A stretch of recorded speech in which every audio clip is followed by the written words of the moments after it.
Chers amis, bonjour. Cette semaine, nous poursuivons notre série d'émissions sur la gratitude. Mon invité est une personne qui m'est très très chère. C'est mon petit-fils, Cédric Guy. Bonjour Cédric. Bonjour grand-papa. Bonjour Émile. J'aimerais que nos téléspectateurs te connaissent un petit peu. Je t'invite donc à te présenter. Mon nom est Cédric Guy, ton petit-fils. Donc, moi, je suis originaire de Sudbury et en fait, ça fait la majorité de ma vie que je vis ici. J'ai étudié au Collège Boréal dans le programme des arts culinaires, ainsi que j'ai découvert que c'était plutôt le métier qui m'intéresse le plus. C'est aussi un des métiers, d'après moi, qui m'apporte la majorité de joie parce que c'est des connaissances que je suis capable non seulement d'appliquer dans le monde professionnel, mais dans le monde personnel avec ma vie.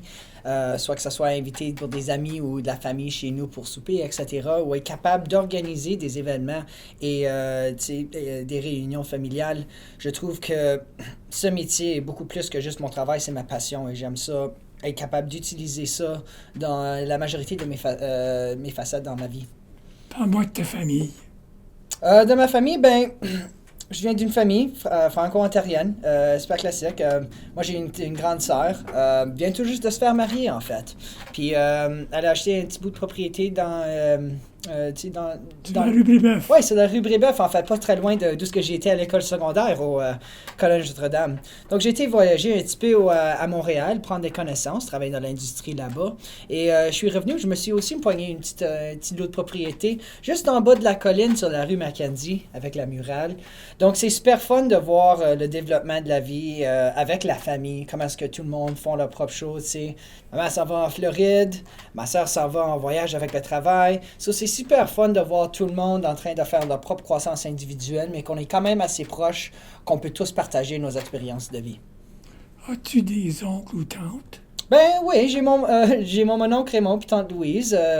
Les autres, ils aiment ça rester au chalet dans le bout de la Sureine. Donc, c'est super fun qu'ils autres, ils ont ce chalet-là. Puis en plus, juste à côté, le chalet, donc, Dan puis tante Francine.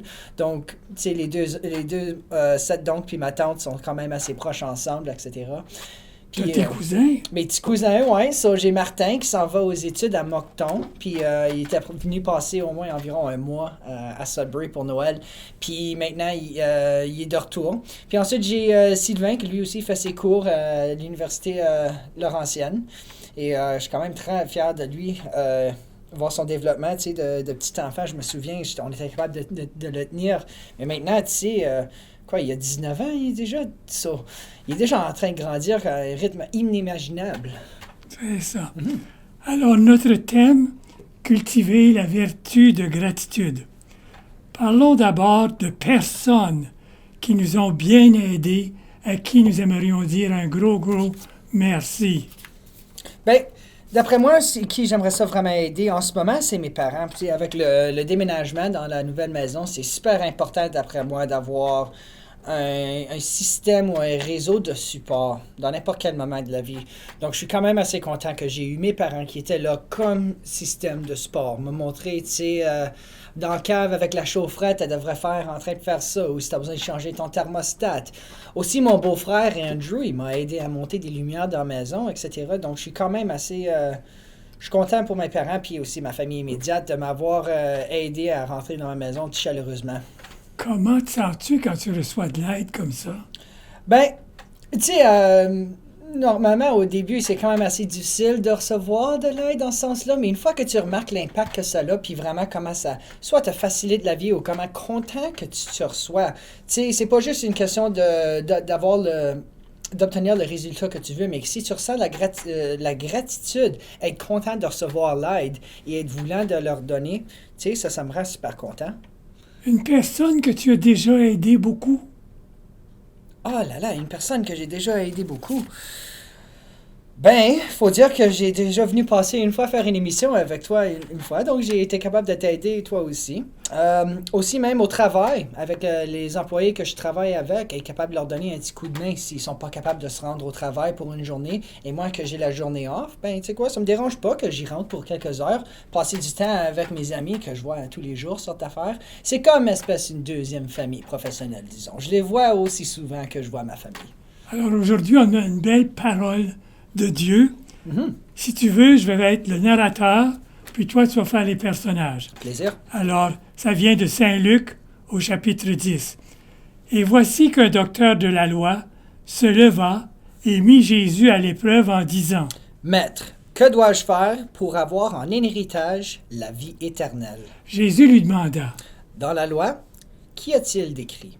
L'autre répondit, Tu aimeras le Seigneur ton Dieu et de tout ton cœur, de toute ton âme, de toute ta force et de toute ton intelligence, et ton prochain comme toi-même. Jésus lui dit, Tu as répondu correctement. Fais ainsi et tu vivras. mais lui, voulant se justifier, dit à Jésus, Et mon prochain? Jésus reprit la parole. Un homme descendant de Jérusalem à Jéricho, et il tomba sur des bandits. Ceux-ci, après l'avoir dépouillé et roué de coups, s'en allèrent, le laissant moitié mort. Par hasard, un prêtre descenda par ce chemin. Il le vit et le passa d'à côté. De même, un Lévite arriva à cet endroit. Il le vit et le passa d'à côté. Mais un Samaritain, qu'ils étaient en route, arriva près de lui. Il le vit et le fut saisi de compassion. Il s'approcha et passa ses blessures en y versant de l'huile et du vin. Puis il le changera sur sa propre monture, le conduisit dans une auberge et prit soin de lui. Le lendemain, il sortit 2 pièces d'argent et le donna à l'aubergiste, en lui disant, « Prends soin de lui. Tout ce que tu auras dépensé en plus, je te le rendrai quand je repasserai. » Lequel des 3, à ton avis, a été le prochain homme à tomber aux mains des bandits? Le docteur de la loi répondit, Celui qui a fait preuve de pitié envers lui. et Jésus lui dit, Va, et toi aussi, fais de même. acclamons la parole de Dieu. Louange à toi, Seigneur Jésus. Qu'est-ce que tu aimes dans ce texte-là? Ce que j'aime dans ce texte, c'est tout le beau détail pour expliquer les histoires et les différents personnages et leurs actions, et ainsi que les actions aux Samaritains, pour seulement arriver à la fin, se souvenir des bandits et des raisons pourquoi est-ce que la compassion est tellement importante, ce qui rend encore plus fort, d'après moi, le message que Jésus voulait donner. Et moi, ce qui me frappe, c'est la question que l'homme pose à Jésus. Qu'est-ce que je dois faire pour avoir la vie éternelle? Mhm. Alors ça me dit, moi aussi, je dois découvrir ce que je dois faire pour C'est une question qu'on se demande tout le temps entre nous. Oui. Et qu'est-ce que cette parabole-là te dit de faire aujourd'hui dans ta vie de tous les jours? Ben, étant quelqu'un qui vient d'une petite ville, c'est très important de garder le réseau de communication ouvert avec tout le monde, n'importe quoi, n'importe que soit. Donc, être capable de donner la main et d'aider quelqu'un, inconséquent que tu les connais ou non, ou de leur situation, c'est très important à faire le plein cercle. Dans ce cas ici, être capable, juste le fait que le Samaritain était capable d'aider celui qui s'est fait battu par les bandits, lui a empêché à se faire attaquer par les bandits lui-même. Donc, dans le même sens, tu t'en vas pour aider ton copain, puis plus tard durant l'année, toi aussi, tu auras besoin de l'aide, mais ça va faire un plein cercle, puis je suis certain que la gratitude que lui va sentir va lui faire qu'il va venir te donner un petit coup de main. Alors, dans le texte que les gens utilisent dans les petits groupes de partage de foi, on découvre les bienfaits de la gratitude. Alors, lis le premier paragraphe. La gratitude est précieuse, car elle nous conduit à reconnaître qu'il y a du bien dans nos vies. La vie n'est jamais parfaite, et elle est parfois cruelle, mais elle comporte toujours des joies, des moments dignes d'être vécus. Qu'est-ce que tu remarques là-dedans? Ben, d'après moi, ce que ça m'explique, c'est que, tu sais, c'est vrai le fait que la vie n'est pas toujours si belle, tu sais. Rien n'est toujours rose, rien n'est toujours blanc. Mais des fois, tu sais, il y a des moments où qui sont noirs, c'est sombre, c'est épeurant. Mais c'est avec ces moments-là qui nous permettent d'encore reconnaître la gratitude d'encore plus. Juste parce que tu as été dans un petit moment où c'est plus bas, puis quelqu'un t'a aidé à sortir, à voir la lumière, voir que ça n'a pas toujours besoin d'être de même. Alors, reconnaître le bien qu'il y a dans nos vies. L'autre paragraphe. La gratitude nous invite à célébrer ces moments, à reconnaître ce qui va bien dans notre vie, plutôt que ruminer ce qui va mal, à se concentrer sur le positif plutôt que le négatif. Et comment est-ce qu'on peut célébrer ces moments-là où nous voulons vivre la gratitude avec nos gens? Comment est-ce qu'on peut faire ça? Ben, c'est très important d'apporter ces gens dans notre vie. Donc, dis donc, il y avait un ami qui t'a donné un petit coup de main puis a été capable de voir ta croissance et voir le cheminement du début à la fin de ton résultat avec leur aide. Ça serait peut-être une bonne idée pour leur inviter pour un souper. Ou dis donc que tu veux organiser quelque chose pour la famille durant le temps des fêtes.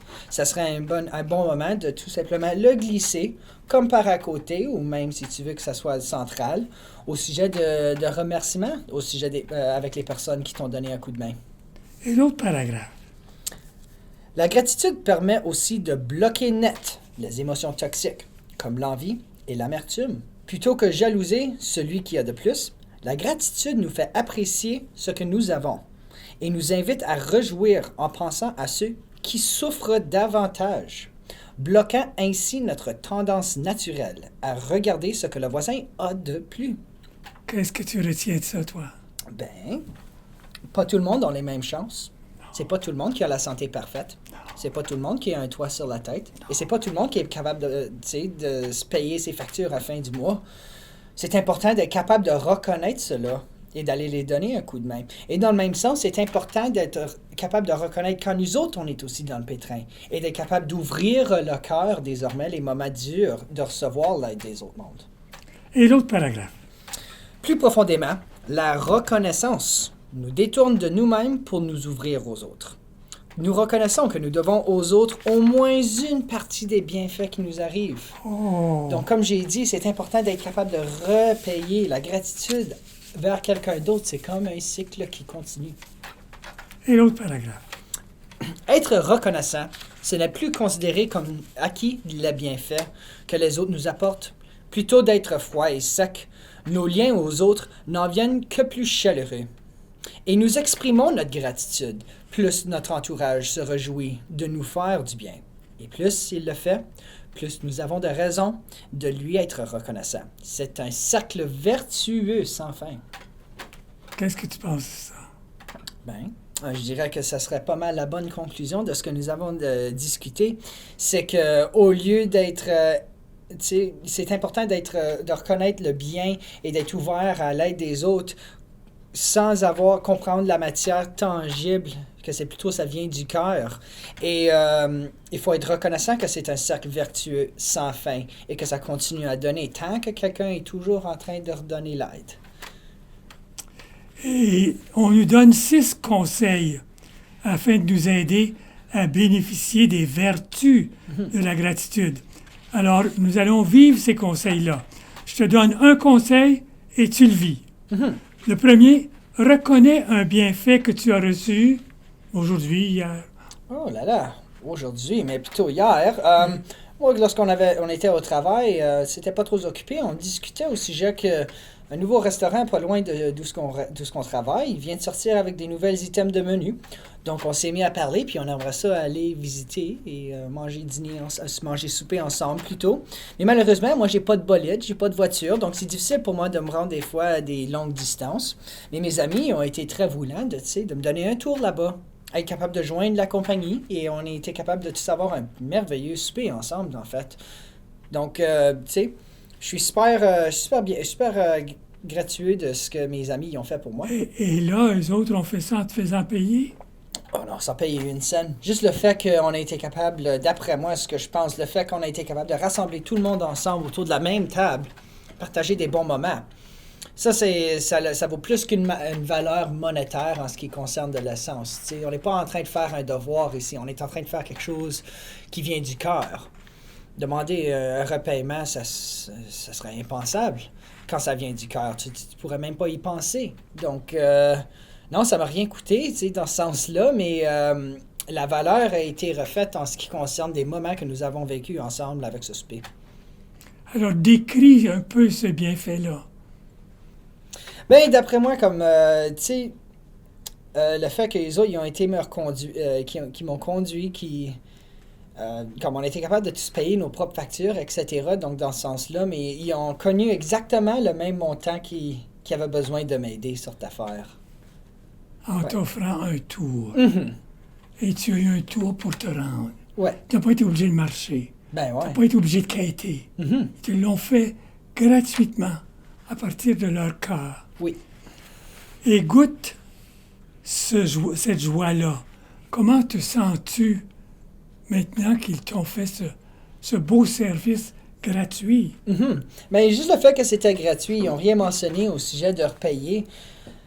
Normalement, il y a beaucoup de personnes, ils commencent à se sentir coupables parce qu'ils ont pris avantage d'un ami, mais en fait, c'était pas vraiment trop prendre avantage. Ça me rend en même plus content qu'ils sont voulants qu'on ait encore plus de moments ensemble en train de partager des bons repas ou qu'on aille se visiter, aller jouer avec les chiens, etc. Des bons moments de même. Et là, on va au haut de l'autre page. Mhm. Puis il y a un paragraphe que j'aimerais que tu nous lises. Absolument.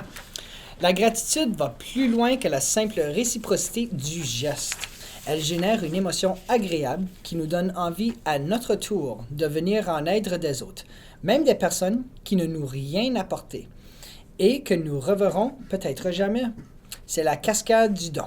Qu'est-ce que tu penses de ça? Comme c'est expliqué, du monde que tu ne reverras jamais. En ce qui concerne, en fait, ici, peut-être ça l'appliquerait dans une petite ville, mais pour le monde dans notre petit village à Sudbury, tu vas rencontrer du monde encore. Peut-être tu ne te souviendras pas de leur nom, ou d'où ils ont été à l'école, ou c'est qui leurs grands-parents, mais je te garantis que tu vas peut-être revoir leur visage.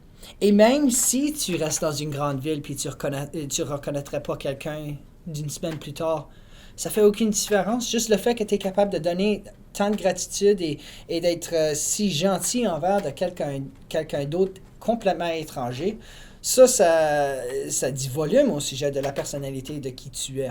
Et aussi permet de te développer en ce qui concerne personne. Et suite à ça, quel désir monte en toi maintenant que tu as reçu ce don gratuit? Ben, je dirais comme de l'apporter à la prochaine personne. Si je suis capable de rendre service à quelqu'un, moi, je suis encore plus motivé parce que là, j'ai vu les autres en train de le faire. Donc, c'est contagieux dans ce sens-là, tu sais. Quelqu'un qui... Tu vois comment content les deux personnes sont. C'est pas comme si quelqu'un fait ça de devoir. Les deux sont contents. Donc, moi, j'aimerais ça être dans leurs souliers dans ce sens-là. Et on nous parle d'une scène qui s'est passée dans un restaurant de Philadelphie. Lis-nous donc ça. Par chance, j'ai entendu une histoire de même. Deux amis viennent de déjeuner. Au moment de payer l'addition, la serveuse leur annonce qu'un couple vient tout juste de sortir, l'a déjà réglé. Stupéfaction des amis qui, touchés par ce témoignage de générosité, décident de faire même pour les autres clients d'une autre table. Lynn Willard, l'une des serveuses, témoigne de cette épidémie de générosité. Les larmes aux yeux dit « Cela a continué pendant les 5 heures qu'ils ont suivi. D'ailleurs, non seulement les personnes payaient pour d'autres, mais elles ne s'inquiétaient pas du prix et ajoutaient souvent un pourboire généreux. » Qu'est-ce que tu penses de ça, Cédric? Ben, étant quelqu'un qui travaille dans l'industrie, travaille dans un restaurant, puis plus particulièrement travaille dans un voisinage où socio-économiquement, c'est pas comme si on est dans le South End ici. Être capable de être dans ce voisinage-là et des fois avoir des personnes qui arrivent dans le restaurant qui disent « Je vais acheter une boîte de nachos pour la personne qui se tient juste en dehors de la porte. » Ça, c'est chaleureux au cœur. Le fait qu'il y a du monde qui sont voulants de mettre leur argent de côté, leur ego, pour être capable de payer un mets à quelqu'un qui se tient là, ça, c'est incroyable. Donc, je suis capable de relier à cette histoire quand même. Tu sais, voir du monde, ou même si tu as des amis qui s'assoient à table, puis la carte de débit, elle fonctionne pas. Ça arrive à plein du monde, ça. L'acte de générosité, de dire, tu sais quoi, je vais payer ta facture. Ne t'en fais pas cette fois-ci. Ne t'en fais pas la fois prochaine. Je l'ai. Ça, c'est quelque chose que je vois quand même assez souvent dans l'industrie. Puis ça m'apporte du chaud au cœur. Et lis le paragraphe suivant, s'il vous plaît. L'action de grâce est une attitude de reconnaissance envers Dieu, venant du cœur et exprimée en parole ou en action. Elle est l'expression de la gratitude de l'homme à l'égard de Dieu, qui lui a donné la vie, l'a guéri l'a sauvé. Oh, qu'est-ce que tu penses de ça, Cédric? Ben, ce qui est important de savoir, c'est que c'est envers l'égard de Dieu, celui qui nous a tout donné. Ta famille, ton auto, ta maison, ta santé, tu sais. Tes mains, tes bras, ton intelligence. Dieu nous a tout donné. Alors, c'est beau de vouloir remercier Dieu une fois par année. Ben, aussi souvent que tu peux t'en souvenir. Chaque fois que tu reconnais que tu as reçu de la gratitude, c'est important de savoir que c'est peut-être Tous les l'orchestre soirs de avant Dieu. de me coucher, Cédric. Avant de m'endormir. Ah oui. Oui, je remercie Dieu d'avoir ma famille, mes enfants, mes petits-enfants, ma santé. Je remercie pour tout, ce qui me donne, mes amis. Hein. Il y a tellement de bienfaits que nous recevons de Dieu. Alors, j'aimerais qu'on finisse notre émission en pensant à des bienfaits. Puis, toi, tu nommes un bienfait. Moi, je dis merci Seigneur pour ce bienfait. Ensuite, moi, je vais en nommer un. Puis toi, tu diras merci. Et à tour de rôle, j'adore ça. Commence. Donc, moi, je commencerai. Moi, je suis content de l'éducation à Boréal et le fait que mes professeurs et chefs ont continué à enseigner le cours, désormais qu'ils savent que la fin y arriverait à la fin de l'année. Merci Seigneur pour ce bienfait. Et moi, merci Seigneur pour ma famille. Merci Pour Seigneur ce bienfait. pour ce bienfait. Mais moi, je suis content d'avoir ma santé, tu sais. Même si elle n'est pas la santé parfaite, je suis très content que ce soit la santé qui me permet de faire ce que je suis voulant de faire à n'importe quel moment. Et le fait que je ne vis pas sans anxiose qui a concerné envers ça. Merci Seigneur pour ce bienfait. Et moi, pour tous les repas de famille et même les repas que tu m'as préparés. Et même tu m'as reçu la fin de semaine dernière. Merci Seigneur pour ce bienfait. Merci Seigneur pour ce bienfait. Un autre bienfait. Ah, pourquoi pas. Je suis très content d'avoir ma sœur, tu sais, quelqu'un qui est là à tout moment. Même, en fait, j'ai resté avec elle pour un petit peu l'année dernière. Moi, je suis très content d'avoir elle à mes côtés à tout moment. Merci Seigneur pour ce bienfait. Oh, moi, pour toutes les personnes que je rencontre. Merci Seigneur. Merci Seigneur. En un autre? Ah, je dirais, honnêtement, merci à... Tu sais, tout être vivant et toute plante et tout ce qui provient de la terre à nous nourrir, tu sais. C'est Dieu qui a mis ça pour une raison et c'est pour être capable de nous nourrir et nous donner la vie propice. Merci Dieu encore. Merci Seigneur pour ce bienfait. On a un psaume que j'aime beaucoup. Si tu veux, nous allons lire ensemble. Il n'y a pas de quoi. Bénis le Seigneur, ensemble. Bénis le Seigneur, ô mon âme. Bénis son nom toujours et à jamais. Bénis le Seigneur, ô mon âme. N'oublie aucun de ses bienfaits. Hein? Alors, merci beaucoup, Cédric, d'avoir accepté de participer à cette émission sur la gratitude avec moi. Et vous, chers téléspectateurs, j'espère que ça vous avoir donné le goût de cultiver la vertu de la gratitude petit à petit. Et chers amis, merci d'avoir été des nôtres. Il est encore temps de vous joindre à un petit groupe de partage de foi. Communiquez avec votre paroisse. Au revoir, à une prochaine, et écoutons ce beau chant interprété par la chorale de la paroisse Sacré-Cœur de Sturgeon Falls. Merci, merci Seigneur.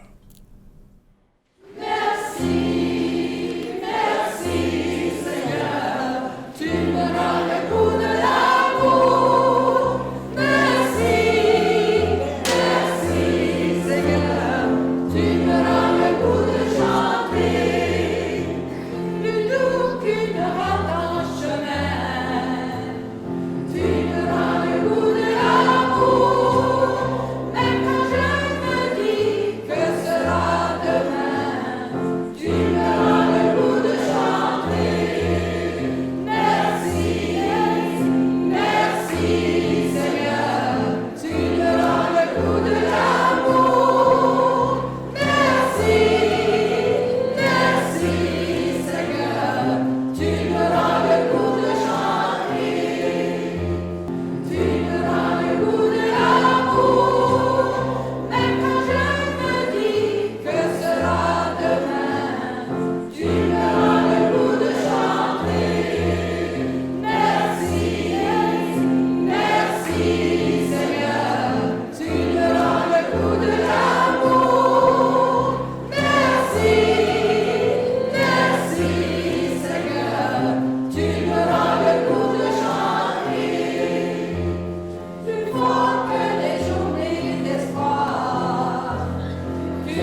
apprendre à se connaître, être avant de paraître, s'aimer soi-même comme on est.